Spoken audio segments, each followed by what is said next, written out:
You're listening to Arsenal for Democracy, episode 453, recorded on Sunday, December 18th, 2022.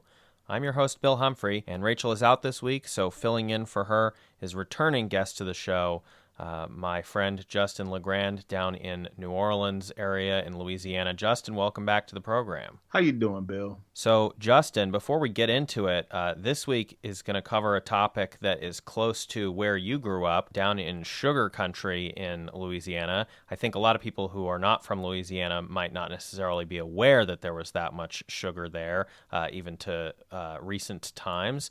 Could you tell us a little bit about that before we start our historical review? So, I usually joke about the part of Louisiana where I grew up in St. John Parish, that particular town being between the river and the sugarcane field. My sister lived in a subdivision that literally you could walk out of her house, walk up about 150, 200 feet, and pull up a stalk of sugarcane if you wanted one. Also, the part of the state we're going to specifically talk about in Thibodaux, Louisiana, is along Highway 90. And that section of the state, even now, you drive along that section of the state, it's nothing but sugarcane fields for acres and acres, miles and miles. So this is definitely an important export in this city. One of my nephews works at a sugar refinery, matter of fact, right now. So still a big industry there, in other words. Huge industry. Absolutely. All right, so that's exactly what we're going to be talking about today and that region, and we're going to get really detailed on the background context there, understanding that industry, and also what specifically happened. So this week's episode is about the Thibodaux, Louisiana massacre of November 1887 during the Knights of Labor sugar plantation strike. This topic ties together a bunch of different themes that we've explored in past episodes of the show. It marks a key moment in the decline and fall of the Knights of Labor. It highlights the difficulties of organizing workers in the post-Civil War American South. It demonstrates the monopolistic and brutal power of the sugar industry, and it serves as a reminder that, contrary to some later revisionism, late 19th century organized labor did make serious attempts to organize more than just white American workers or European immigrants, but that these efforts were beaten back with extreme lethal force, which I think is worth remembering because it's easy to say, oh, they didn't try. It's like, no, they tried, and they were very violently suppressed, and that was one reason that it failed in a way that it did not fail to the same extent for some of the other worker organizations. So let's talk about the Knights of Labor in the year 1887 when this strike and massacre happened. As we've discussed in previous episodes, including most recently the railroad strikes of 1886 and 1888, the Knights of Labor's attempts to build a mass organization of working-class union power in the United States since 1869 had suddenly taken off in the 1880s, only to crash back to earth. Membership grew from the low tens of thousands into the high hundreds of thousands and then evaporated almost as quickly as defeats mounted and the organizations of capital worked to divide the working classes against themselves once again. Today, some of their historical composition and legacy is misrepresented. For example, even the opening paragraph of the Wikipedia article describes the organization as, quote, the first mass organization of the white working class of the United States, end quote. In reality, the organization included black workers in leadership positions and was making active efforts to organize black workers in both mixed racial industries like the railroads and black belt areas of the rural and urban South. As we'll see in today's context, the agricultural sector in Gulf Coast states like Louisiana was one area of focus, which makes sense because Louisiana was more Catholic than some parts of the South, and the Knights of Labor on the whole tended to skew Catholic nationally. But by 1887, the Knights of Labor was on the downswing again. The strikes they organized in Louisiana's sugar plantations were well-timed, well-planned, and well-organized. They focused on salient, narrow, and clear demands. Potentially, this could have represented a promising new avenue for growing the organization and developing a wider struggle among American workers. Unfortunately, the strikes were violently suppressed and the Knights continued their downward spiral. So now we need to talk about the state of the sugar industry in 1887 especially. In episode 376 from May 2021, we discussed the refined sugar industry in the United States, which was arriving at a major turning point at the time of the plantation strikes in Louisiana. By 1887 specifically, almost the entire production of refined sugar in the United States was controlled by a single sugar trust, the Sugar Refineries Company, later known as the American Sugar Refinery Company. As we covered in that episode, according to an article, The American Sugar Refinery Company, 1887 to 1914, The Story of a Monopoly, by Richard Zerby, in the Journal of Law and Economics, Volume 12, Number 2, October 1969, the trust was not formed due to excessive competition and overproduction of refined sugar, that was the situation in some other industries, but rather due to the beneficial economies of scale of the larger sugar operations and their ability to adopt new and more profitable technologies faster because of their ability to muster more investment capital faster. The concentration of companies involved in sugar refining fell from 52 to 24 from the period of 1867 to 1887. Refineries and the Refined Sugar Trust represented the modern industrialized side of the sugar business, but in fact, over the same period, there had also been consolidation and cartelization on the agricultural side at the raw sugarcane production level of the supply chain.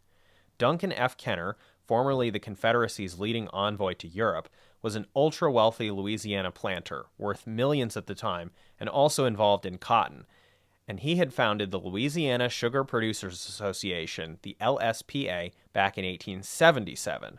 This trade group represented the interests of the 200 largest sugar plantation owners in the state of Louisiana.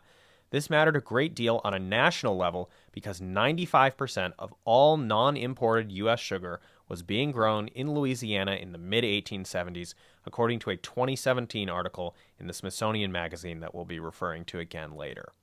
The LSPA was partly a lobbying group at the federal level and to the state government, seeking favorable trade policy or infrastructural investments in levees and so on.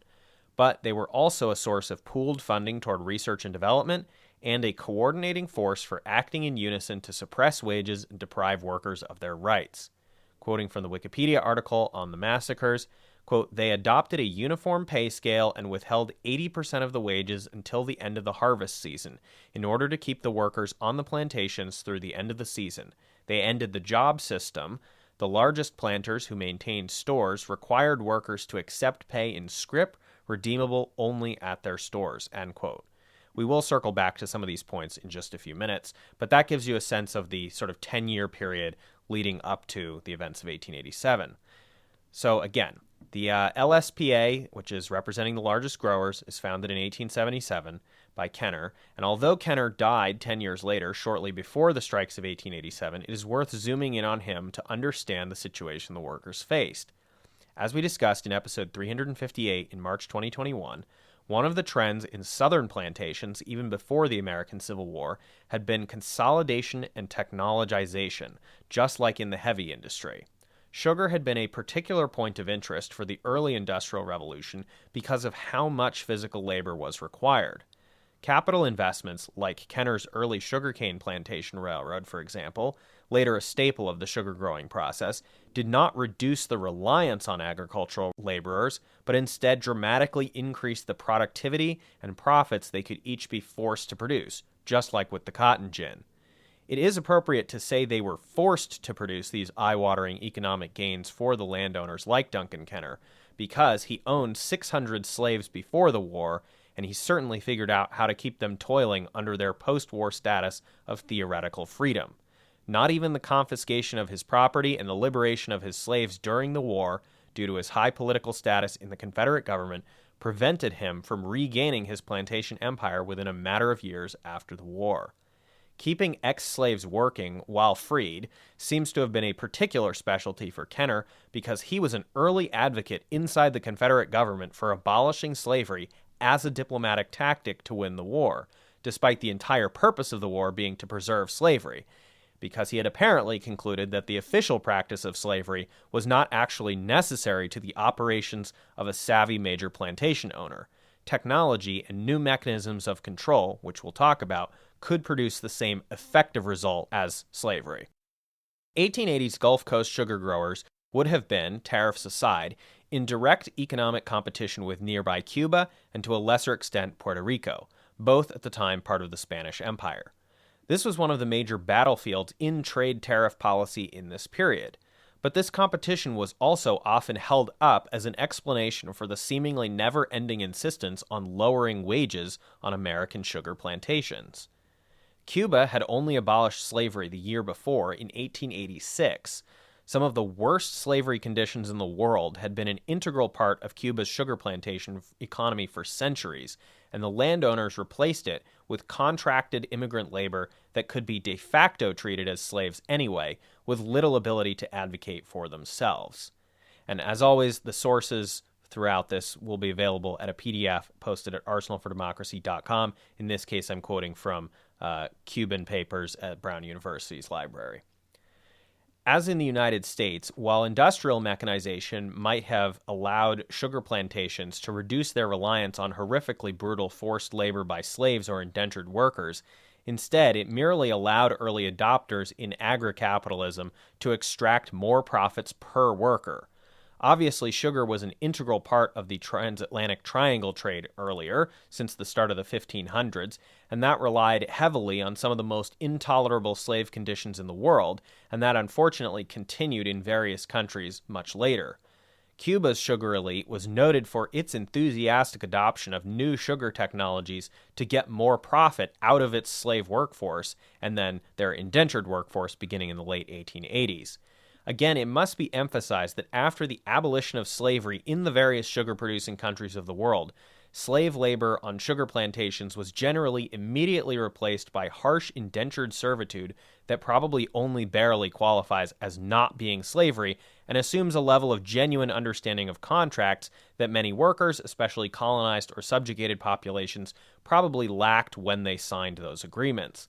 As we will discuss, it was certainly true in the United States that many nominally free workers had little choice but to remain in the sugar fields, whether they wished to or not. It was already routine by this point for state governments to lease convict forced labor brigades, predominantly black and usually imprisoned on trumped-up charges, to plantation owners during harvest seasons, especially if there was any hint of the ostensibly free workers trying to exercise any power or resistance against the plantation owners. This was implemented under the exception clause of the 13th Amendment, although it had been pioneered earlier in northern factories, as we explored in episode 317. Some post-Civil War Southern prisons were literally built on the site of former plantations that had not been restored to their former private ownership. As a side note, to further round out our contemporary context for the events of this episode, it is probably worth observing as well that 1887 was also the year of the Bayonet Constitution in the Kingdom of Hawaii, where sugar plantation owners forced through a new constitution at gunpoint against the king, just a few years before completely overthrowing the monarchy and seeking U.S. annexation. Now, Justin is going to tell us about some of the mechanisms of control which were used to keep these workers working even after the end of slavery on these sugar plantations. All right. Now, company housing and company stores in Louisiana's sugar plantation region. In the decade since the LSPA had been established, sugar field workers and cane juice processors had fought back year after year against the plantation owners and their unfair labor practices and exploitations. One of the biggest objections was to the company store system.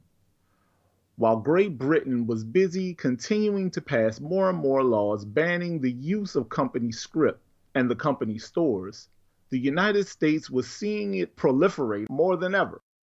In some industries, like mining and logging, the workers were pretty cut off from the rest of civilization and especially vulnerable to abuse of being paid a small amount for their work in a company currency, token, or ticket that could only ever be redeemed at an on-site store with outrageous prices, so that they could never take any wages off the site and into the real world. But in the South, agricultural workers were often fairly close to real towns with real stores, and still they could often only receive pay in company scrip, redeemable at company stores. This did not just keep them poor with no savings or ability to build wealth, and it did not just keep them nominally used for wages within the corporation, but it also ensured a de facto state of serfdom, since any money they earned could never be spent anywhere else.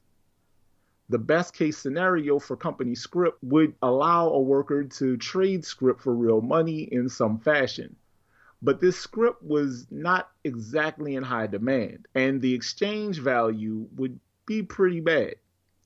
In many cases, exchange for real money was simply not allowed.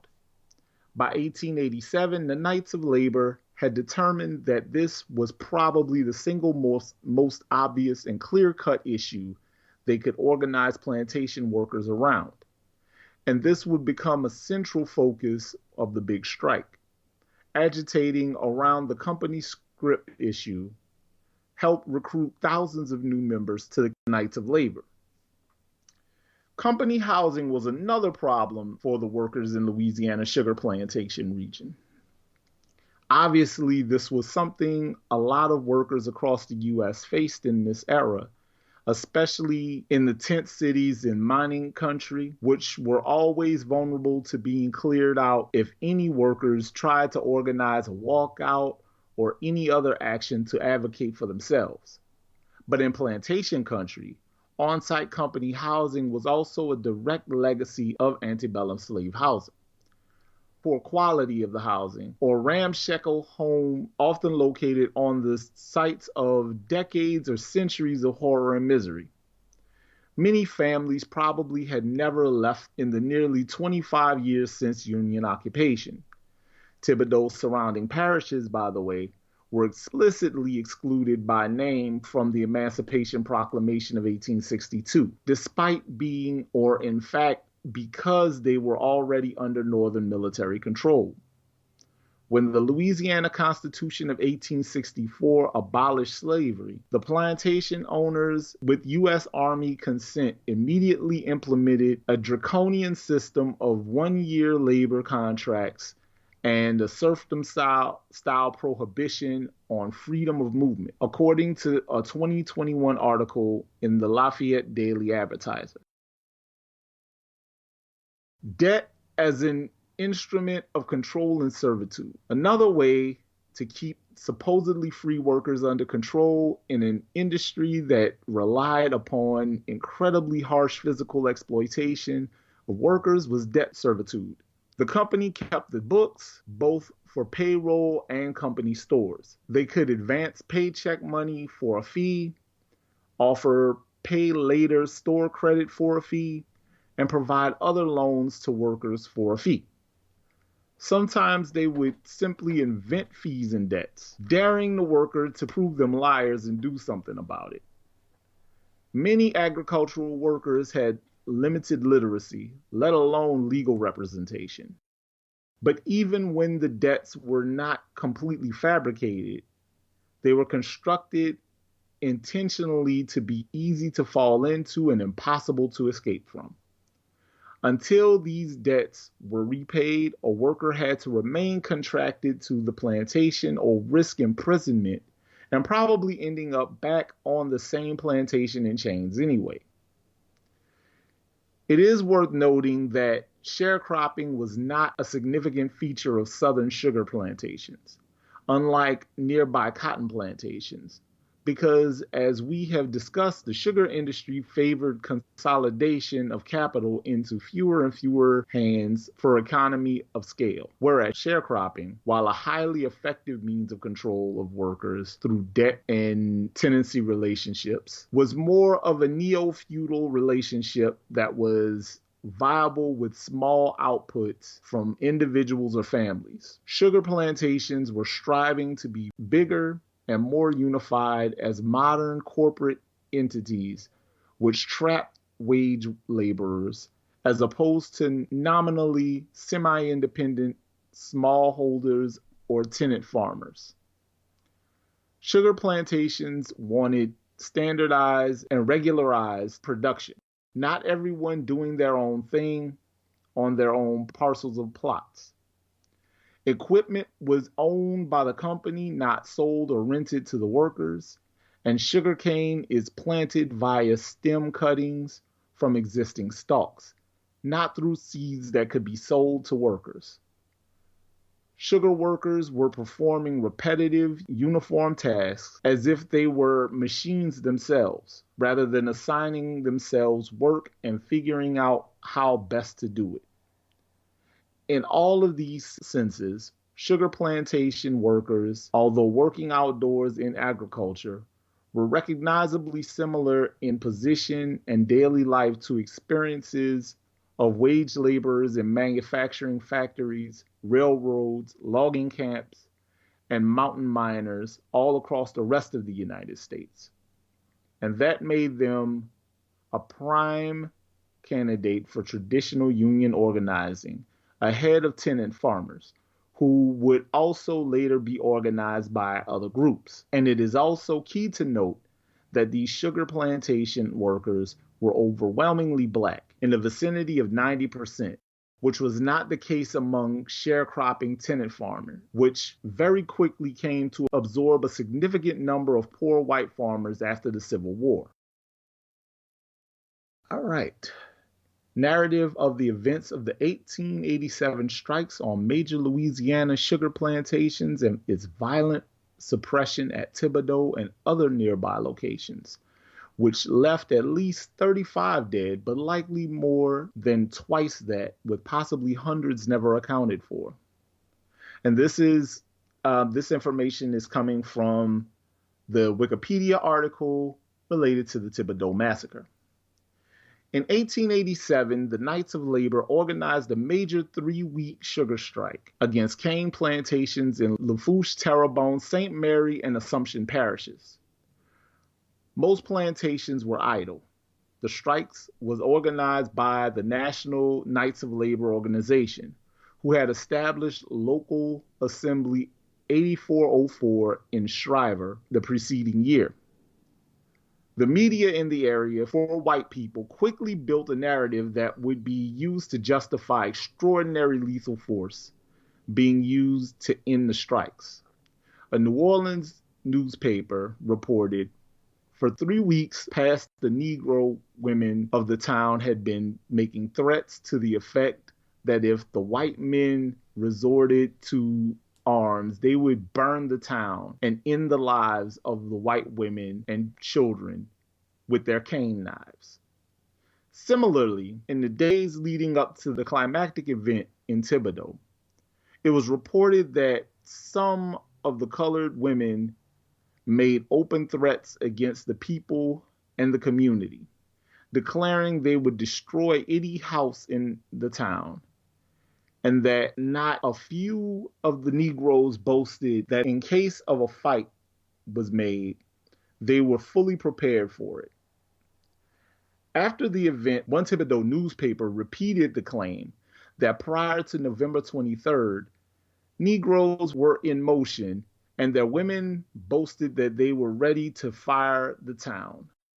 The white editor of the Lafourche Star newspaper, who participated in the killings, also offered this attempt at justification for the severity of the vigilante committee's response.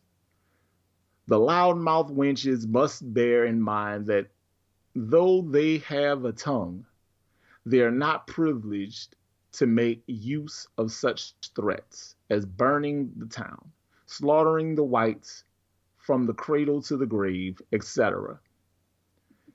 In addition to the random innocent civilians or ordinary workers killed or wounded by paramilitary violence to suppress the strike, historian James K. Hogue, author of Uncivil War, 5 New Orleans Street Battles and the Rise and Fall of Radical Reconstruction, believes that Knights of Labor organizers were systemically targeted for disappearances and presumably murder and unmarked burial elsewhere.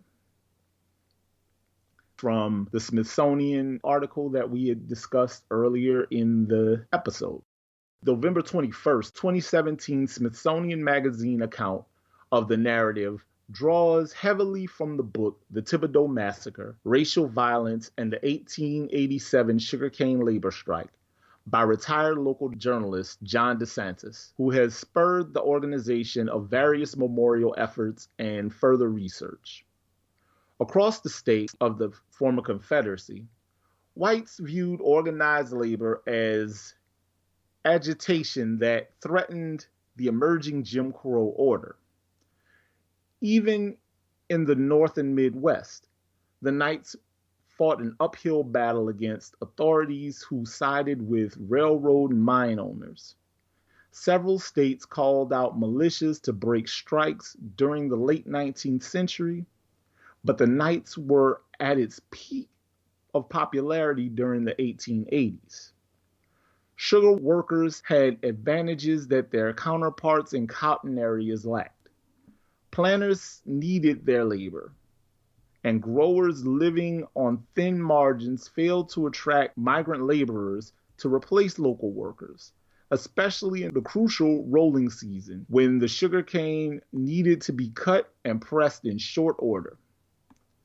In Louisiana, the Knights organized sugar workers into 7 locals of 100 to 150 members each. Hamp Keys joined former black leaders like ex-Sheriff William Kennedy.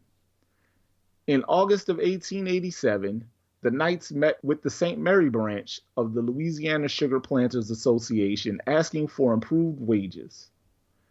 And again, the growers refused.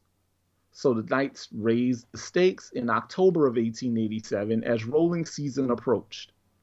Junius Bailey, a 29-year-old schoolteacher, served as local president in Terrebonne. His office sent a communique all over the region asking for $1.50 a day cash wages, and local workers' committees followed up, going directly to growers with the same demand.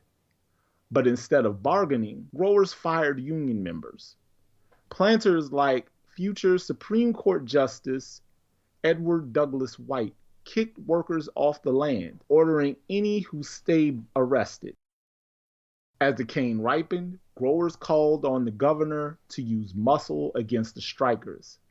And Samuel D. McHenry, a Democratic governor and former planter, obliged, calling for assistance from several all-white Louisiana militias under the command of ex-Confederate General P.G.T. Beauregard.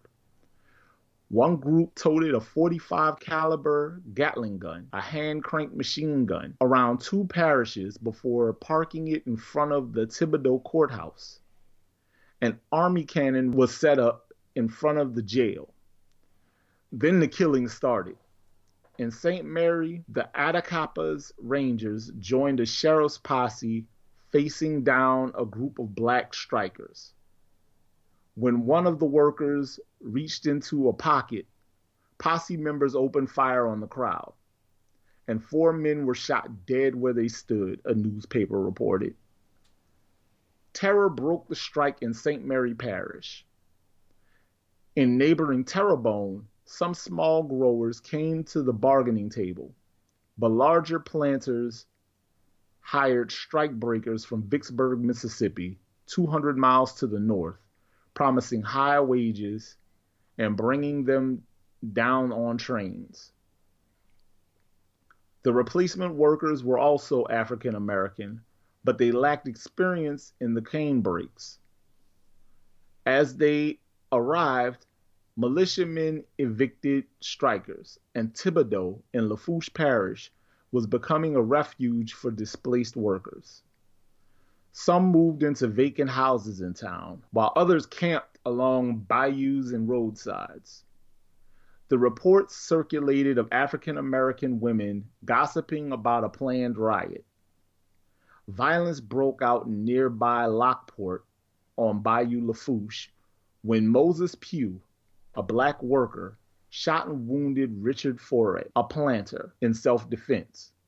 A militia unit arrived and mounted a bayonet charge on gathered workers, firing a volley in the air. In Thibodaux, Lafourche Parish District Judge Taylor Battier declared martial law. Despite being a Republican, Battier was an ex-Confederate and White League member. He authorized local white vigilantes to barricade the town, identifying strikers and demanding passage from any African American coming or going. And before dawn on Wednesday, the 23rd of November, pistol shots coming from a cornfield injured 2 white guards. The response was a massacre. There were several companies of white men, and they went around night and day shooting colored men who took part in the strike, said Reverend T. Jefferson Rhodes of the Moses Baptist Church in Thibodaux. Going from house to house, gunmen ordered Jack Conrad, a Union Civil War veteran, his son Grant, and his brother-in-law Marcelin out of their house. Marcelin protested he was not a striker, but was shot and killed anyway. As recounted in John DeSantis' book, Clarice Conrad watched as her brother Grant got behind a barrel and a white man got behind the house and shot him dead. Jack Conrad was shot several times in the arms and chest. He lived and later identified one of the attackers as his employer. One strike leader found in an attic was taken out to the town common, told to run, and shot to pieces by a firing squad. An eyewitness told the newspaper that no less than 35 Negroes were killed outright, including old and young, men and women. The Negroes offered no resistance. They could not, as the killing was unexpected. Survivors took to the woods and swamps. Killing continued on plantation, and bodies were dumped in a site that became a landfill. Workers returned to the fields on growers' terms, while whites cheered a Jim Crow victory. As mentioned earlier, there was a widespread propaganda campaign to create fear of a potential Haitian Revolution-style massacre against whites near the sugar plantations in order to justify extraordinary reprisals preemptively. The Daily Picayune blamed black unionizers for the violence, saying that they provoked white citizens, suggesting the strikers would burn the town and end the lives of the white women and children with their cane knives. Flipping the narrative, the paper argued it was no longer a question against labor, but one of law-abiding citizens against assassins. This was unsuccessfully countered by more sympathetic media accounts elsewhere. Do the working men of the country understand the significance of this movement? Asked Washington, D.C.'s National Republican, pointing out that sugar workers were forced to work at a starvation wage in the richest spot under the American flag. If forced back to the fields at gunpoint, no wage worker would be safe from employer intimidation. The union died with the strikers, and the assassins went unpunished. There were no federal inquiries, and even the coroner's inquest refused to point a finger at the murderers. Sugar planter Andrew Price was among the attackers that morning. He won a seat in Congress the next year. There were also likely extensive fatalities in nearby Pattersonville, Louisiana, today called Patterson, in St. Mary's Parish. Recent commemorations and ongoing official searches for mass graves have taken place. According to an article written by WDSU, the NBC affiliate here in New Orleans, a former newspaper reporter for the Times of Houma Thibodaux, who authored the 2016 book about the killings, the Thibodaux Massacre, Racial Violence in the 1887 Sugarcane Labor Strike, put an estimate of the actual number dead at 30 to 60 on the conservative side, DeSantis said, elaborating on his estimate over a virtual interview from his home in New York State. He spent over a decade asking questions and collecting documents, aided by archivists at Nicholls State University. But DeSantis said his work only scratched the surface. He said others have put the death toll over 100. Louisiana Governor Samuel McEnery sent the state's all-white militia, and a local judge ordered evictions. A vigilance committee formed who vowed to protect people from the black workers who had organized the strike, DeSantis said. After 2 white vigilantes were wounded by gunfire, DeSantis said word among the white people spread of an uprising. That's when they began going door to door and, hauling people out that they thought were the leaders of the strike. He said they began shooting people. They began killing people. Now, in addition to DeSantis's research, a number of different entities decided to pay commemorations to what happened during the massacre and strike. And in 2017, according to a Homa Today article, Lafourche Parish Councilman Jerry Jones planned to issue a city proclamation to the families of those killed, and also asked that Lafourche residents hold a moment of silence at noon on November 23rd to honor the estimated 30 to 60 victims of the massacre. According to DeSantis, Louisiana's Lieutenant Governor Clay Knobloch had been head of the Lafourche Parish militia, which was involved in the killings. The city of Thibodaux made a similar proclamation to pay homage to or pay remembrance to those who were killed on September the 5th of 2017. So turning now to an article from May 2017 in The Advocate, quote, descendants of victims of a racial massacre 130 years ago in South Louisiana and descendants of Confederate and plantation families are working together to honor those victims and possibly find their remains. Members of white mobs went door to door for more than 2 hours, shooting unarmed blacks on November 23, 1887. The violence ended a month-long strike by sugar plantation field hands, including many former slaves as well as some whites. Though records are sketchy, they indicate that 30 to 60 people died in the Thibodaux massacre, said John DeSantis, whose book about the incident was published late last year. Local tradition holds that there's a mass grave on the grounds of what's now a Black American Legion chapter. DeSantis and others created the Louisiana 1887 Memorial Committee to raise money for an archaeological survey to learn if that's true, and if it is, to have any remains exhumed, investigated, and buried in consecrated ground. The public was invited to the group's first meeting Thursday night in Thibodaux. The 19 to 20 members included a descendant of Jack Conrad, who was shot 4 times and left for dead, but he survived, and at least one descendant of a local plantation family, DeSantis said.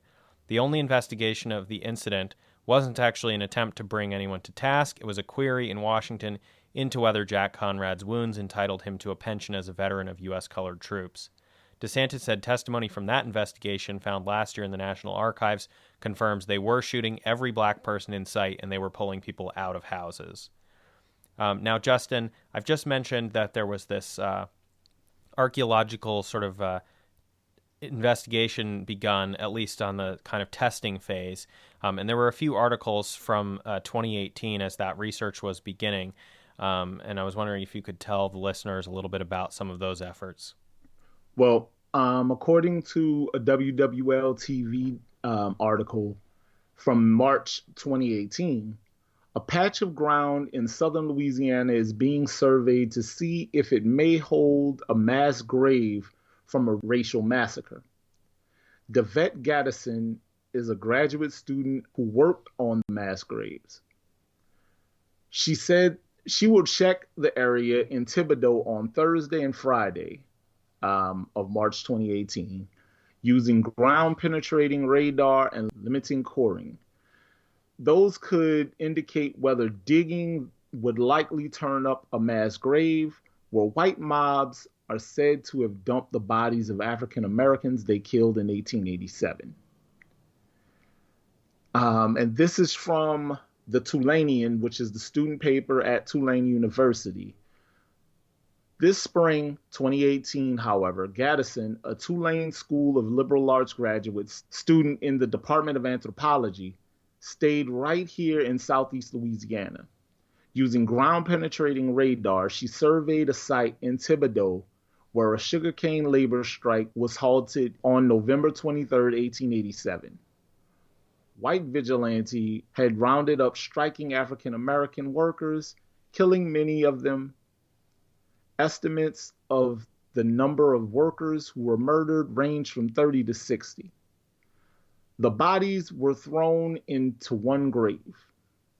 In the decades following the event, the site became the city dump. Gaddison said, now Gaddison is a consultant of the History Recovery Project, working with a professor from the University of Louisiana Lafayette to decide the next step. From her pending report based on analysis of the ground-penetrating radar survey, Gaddison will recommend if, where, and how to excavate. While surveying the Thibodaux site in May, Gaddison visited a barbershop next to the American Legion building located near the site. The barber told Gaddison that he'd heard for years older people talking about the killing event, which apparently took place in a span of 2.5 hours, but he didn't realize that it was actually real, that it actually happened. According to an article from the Homa Times in October of 2018, the area of interest in what has been described by Gaddison as an anomaly, meaning it could indicate a burial site, although that is not certain. The report prepared by the scientists states that further investigation would involve not only archaeology, but further historical and ethnographic research. Comprehensive archival and ethnographic research will precede any additional remote sensing or field work. Such archival and ethnographic research could provide additional historical context and more detailed land use information that could greatly facilitate the field work.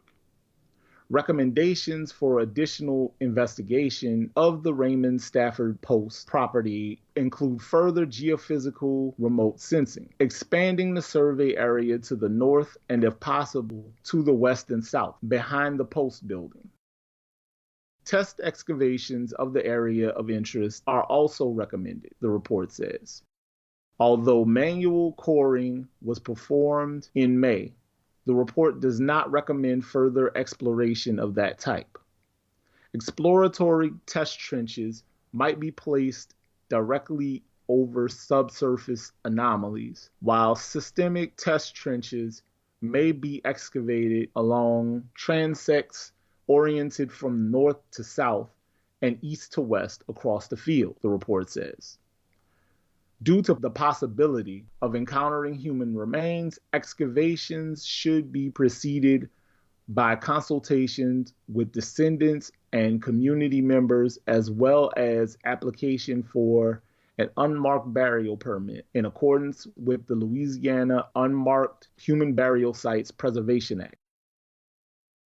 That the location of a dump coincides with the place believed to contain a mass burial from the systemic killing of Black sugarcane workers is probably not coincidental, the report concludes. Whether intentional or unplanned, the concealment of graves is characteristic of attempts to cover up mass murders and crimes against humanity. While this is not evidence of a mass burial, it is consistent with the silencing of a violent and loathsome act in Louisiana history. So, one concluding note about all of this. Despite the great difficulties and tragedies of organizing workers in the Deep South in late 19th and early 20th centuries, and despite the decline of the Knights of Labor, the bloody defeat at Thibodaux was far from the last attempt to advance the cause of the workers in the region. In episode 384, which Justin was also a guest on in June 2021, we discussed the far more successful and even more cross-racial New Orleans General Strike of 1892. In 1908 and 1920, as we covered in episode 383, there was a racially integrated mine strikes in Alabama in those 2 years, again featuring the deployment of lethal state force, especially to clear the strikers from company property where they had been living while working in the mines, so a similar feature of that strike. And of course, there's also, as we mentioned earlier, later attempts to organize tenant farmers into unions, which would have included both very poor black workers and also very poor white workers. Now, Justin, before we wrap up, I wanted to give you an opportunity to offer any further reflections on any of the points that we've talked about today. Obviously, this is a pretty challenging topic, but one that needs to be brought to light, and they are seemingly making those efforts locally now. It's interesting to me that, first of all, thank you for having me on again, Bill. Sure. One thing I am noticing with the particular brutality of these strike breaking efforts is how a lot of this doesn't seem to go away. It just changes.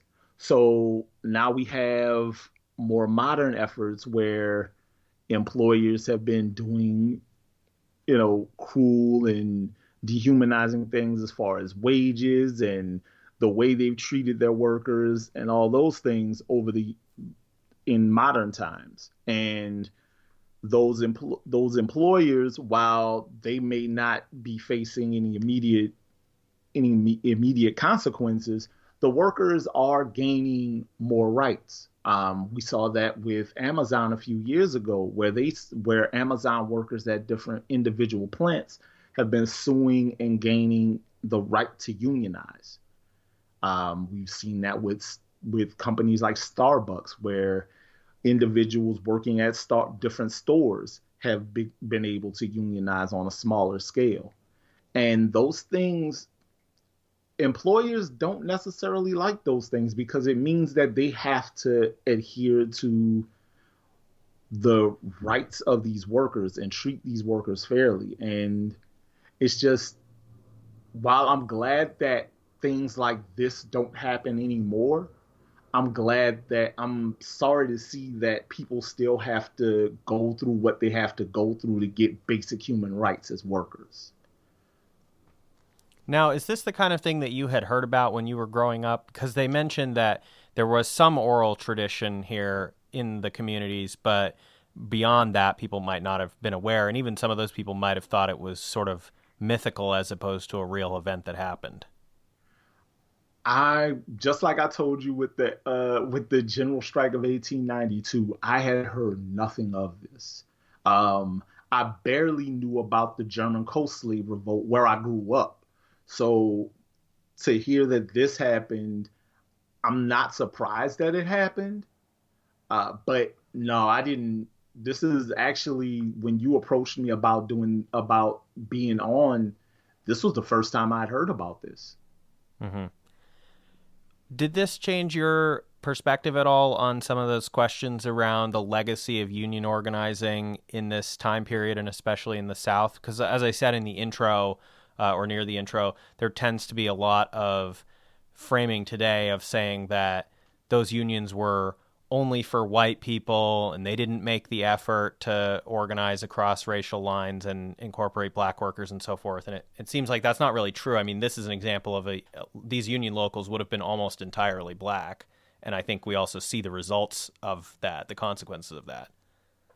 Well, I'm glad to say that I had actually, because of, growing up with, my aunt was an educator, so she was a part of that union, and my mom was a part of a strike for support workers in the school system when I was a little kid. So I saw the power of organizing and things like that, and this, knowing that this goes back as far as it does, this tradition of organizing amongst the black community in this country, I'm not really surprised by it. I am surprised at the lengths that people go through to kind of quiet the idea that this had been going on for centuries. All right. Well, that brings us to the end of our time. But Justin, thank you so much for coming on to talk about the sugarcane plantation strikes and the Thibodaux Massacre of 1887 in Louisiana. It's no problem at all, Bill. I was happy to be here.